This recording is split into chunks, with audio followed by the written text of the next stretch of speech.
Welcome. Thank you for joining us. This is a Thursday edition of Off the Press. We take a look at all the headlines making the rounds, and of course you go pick up a copy for yourself. My name is Felicity Ezewuike. I'm kind of riding solo this morning, so I need you to be with me. All right, we have This Day, we have The Nation and some other papers. Let's start with This Day.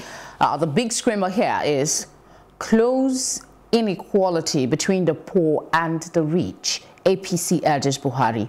Tad's two riders, says revolution now protest misplaced. PDP, Nigeria collapsing under president's watch. That's the big screamer on your screen now. And just above it, you will see the Kaduna government gives terms for compliance with court ruling on El-Zakzaky. It has two riders. Says no court has ordered it to release defendant on bail. Falana says, ask courts to ignore fresh conditions. I'll take that again. Kaduna government gives terms for compliance with court ruling on El-Zakzaky. Says no court has ordered it to release defendants on bail.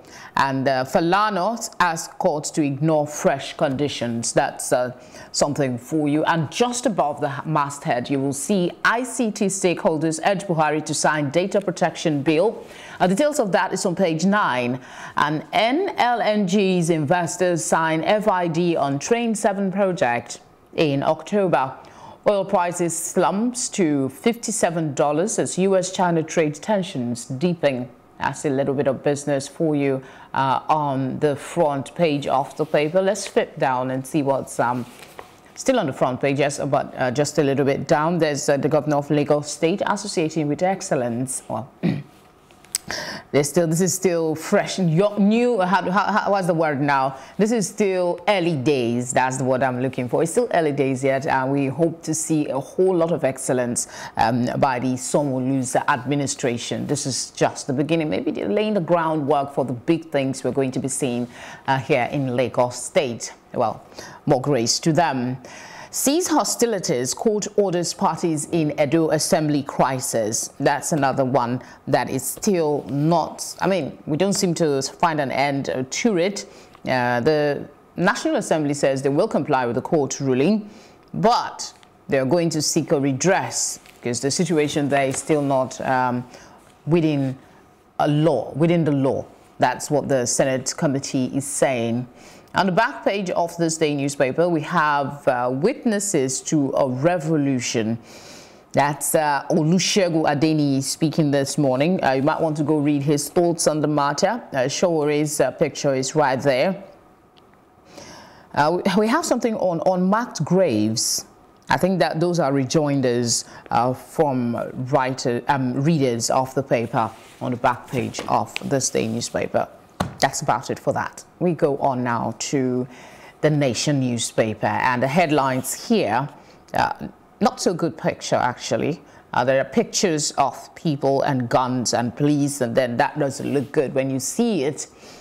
Just beneath it, you see police parade 79 kidnapped suspects, others. That's it there, page 41. And just beneath it, you're looking at a screamer that says presidency, PDP clash over economy, security. Opposition says government not performing, economy not in trouble. Okay, two contrary position you will need to read. Special squad for Southwest. I'm suspecting that's a bit on security as well. Let's flip to the top and see what's there. INEC chair Iwu for trial over 1.2 billion naira poll cash. We also have flood alert for Lagos Ogun oil orders. Soldiers kill 3 policemen, civilian. That's something for you on the front page. We also have Buhari Ramaphosa to meet over killings. Arsenal to Everton pay £40 million for Iwobi. Oil prices slide on surprise crude build. Details of that is on page 11. Inside, the assembly case in Edo State is captured here. Then at the very bottom, we have man gets 10 years for illegal firearm and commuter nabbed with police pistol. On the back page of The Nation, we have the usual comment and debates. We're looking at the face of two people there. One is very popular at the moment, actually trending, and that's Showore. because of the Revolution Now movement. But today is Showore and the Pawn of Revolt. I will definitely be reading that. I hope you go read it as well. Olatunji is speaking this morning on Reality Bites. I've read quite a bit of the commentary, and I was yesterday I actually posted on Instagram that we need to begin to read more on the editorial, because these are the people that are following the news. So they tend to have this perspective that, I mean, it colors your thinking as well. So I urge you to go read some of these thoughts. Hardball is also here. If Gold Rust is another one for you on the Nation newspaper. All right, we're down, some more to go. The Punch is next for review.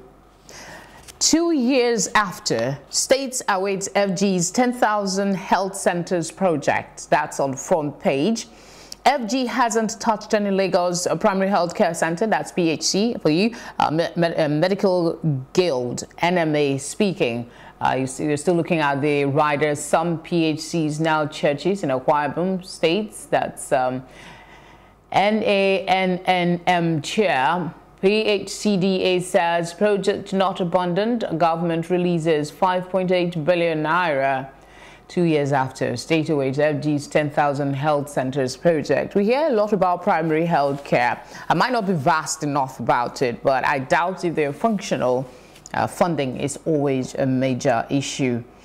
Oshiomhole backs Revolution Now, folds Showere's tactics. DSS rearrests journalists for backing protesters. This is interesting. I hope you read it as well. Oshiomhole is backing the Revolution Now, but faulting Showere's tactics. We need to really read and see his, understand where he's coming from on this one. Nigeria does need the revolution. That's what he's saying. Petrol imports hit 5.61 billion liters in second quarter. You find details of that on page 29 of the paper.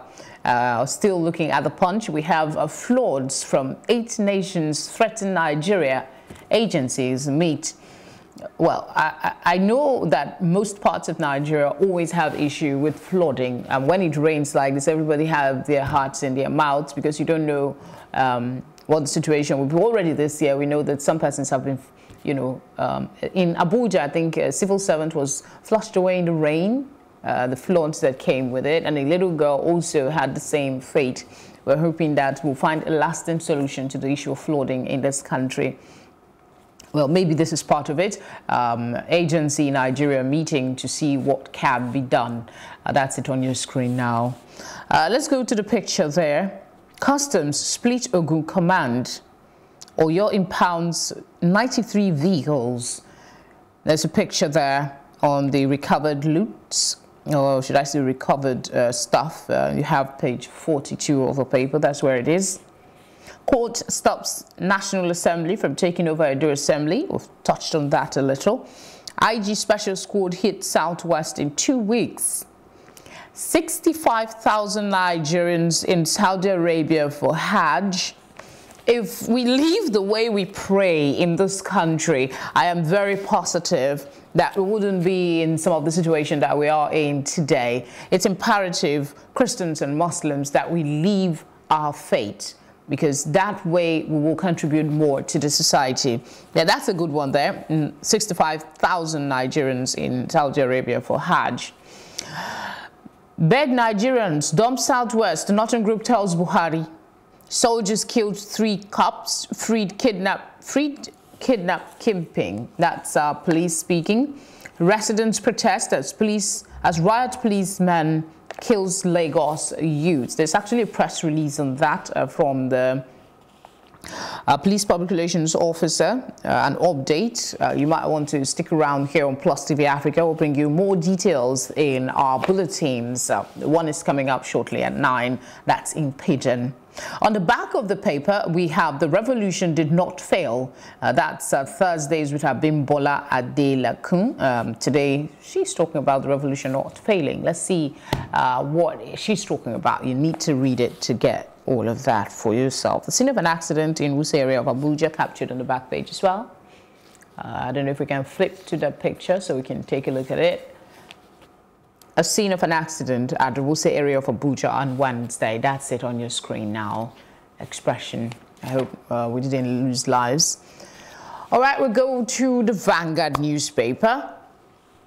On the front page, storm as Kaduna government lists fresh hurdles for Ezewuike. It has a couple of riders. My clients will not comply with orders not covered by order of the Kaduna High Court. That's Falano. Will disregard Kaduna state government's conditions. That's the Shiite speaking.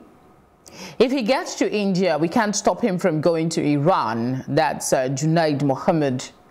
Government should respect court order. Senator Shehu Sani. Well, we did talk about, we had a guest here yesterday, and we're talking about the possibility of the government and the people agreeing to let this man go for medical treatment. Now, we see hurdles. We did bring it to you in our news earlier, and some of those include the fact that the government of the country he's going to, he must get an appointment confirmation from the hospital. The government must sign that they will not allow him to seek asylum. He also has to produce some prominent figures who will stand that if he doesn't come, they will get them. I mean, so many conditions for him to meet in order for him to travel. I don't understand if that is part of what the court is requiring, but the court did stipulate that he can only go if he has representatives of the state government with him. Let's see what happens with that story. The days are still young yet. Maybe before the end of the week, that's tomorrow, we'll get to know where this situation is gonna be. There's a picture of the sheikh on the front page. We also have underneath the conditions for Ezewuike, wife must fulfill before traveling. It's all on the front page. Highlights of what they are demanding is on the front page of the Vanguard. You're looking at it right now, just beneath what you're seeing are the conditions. We have Nigeria to become world capital of open defecation with over 47 million persons. That's UNICEF. Let me do like a typical Nigerian and say, now, wow, it's really unfortunate. At this day and age, we're still talking about open defecation in this country. And UNICEF is saying we're the world capital of poverty already. Are we going to be the world capital of defecation? It's really amazing the kind of things that this country is being known for. Unfortunately, we have a lot to be grateful for, but we need to do a lot more work to get out of these capital of this, capital of that, all on a negative note. Today, Nigeria is to become the world capital of open defecation. I certainly hope there's something can be done. There's another one just beside it. It says court stops NAS from taking over Edo Assembly. We've talked about that. We've showed you on the other papers. We also have 3 policemen shot dead by soldiers in Taraba as IGP orders full-scale investigation. Nigeria collapsing under Buhari, PDP alleges. A little bit of Naira Watch business for you, just above the Mr. and Mrs. cartoon, which I will come back to take because I think we have a little time. Naira depreciates to 358.5 Naira to a dollar in parallel market. That's something for you. At the very top of the Vanguard newspaper, we have this one on Revolution Now. Nigerians have rights to protest. That's Oshiomhole. E-Daily. Tonto Dike is on the front page. You need to go get it and see what she's talking about. Surgery. Petroleum products imports up 11% to 7.63 billion liters. You find details on page 19 of the paper. That's about what's on the front page. Let's see what the sports stories have for us before we wrap things up this morning. We'll look at the complete sports as well as Vanguard sports on the back page. Just start with Vanguard since we're still with it. Arsenal reject Everton's £30 million bid for Iwobi. We also have Omerua goes for Chelsea, €5 million. Mikel in Trabzonspor Europa squad. That's another thing for you. Contino rejects Tottenham loan move. We also have Conte intensifies chase for Victor Moses. Lukaku's agent in UK for Manchester United talks. That's something you will see on the back page. It was captured in our news earlier today. Okay, you guys are speeding off to Complete Sports now, so we'll just go right on to it. What you're looking at, right, it's the Complete Sports newspaper, today's edition. And of course, most of the story I just mentioned captured here. Arsenal rejects Everton's 30 million euro bid for Iwobi. Osimhen starts training with Lille. Okay. John Ogu waiting for right offer. Barcelona seek Neymar loan deal. Neymar to Barca moves closer as PSG accepts 2 players as part of transfer. On the very top of the paper, we have Manchester United finally accept 72 million euro offer for Lukaku. That was captured in our news today. There's so many good read here for you. Zaha hands in transfer request to Palace, Salah donates 2.5 million euro for hospital rebuild. That's philanthropy there for you. On the back page is the usual transfer stories. That's most of the stories already on the front page, but I mean there are details of these stories for you there. That's about it for sports. Let's see the Mr. and Mrs. cartoon before we wrap things up this morning. The Mr. and Mrs. cartoon is something that most people just look at on the Vanguard newspaper. There are other cartoons in other papers, yeah, but this is on the front page and tend to, you know, make you chuckle a bit. The man says, "Why did you drag me away from my drink? It was my best friend's birthday party. Besides, people say alcohol has medicinal value." And the wife's response is, "Medicinal value? If I had let you drink yourself to stupor, it would have been medicine after death." I did tell you it makes you chuckle when you read it. Thank you so much for watching. We'll definitely have a guest in for the review tomorrow, so you don't have to just look at me today. All right, take care of yourself. Enjoy the rest of your day. My name is Felicity Ezewuike.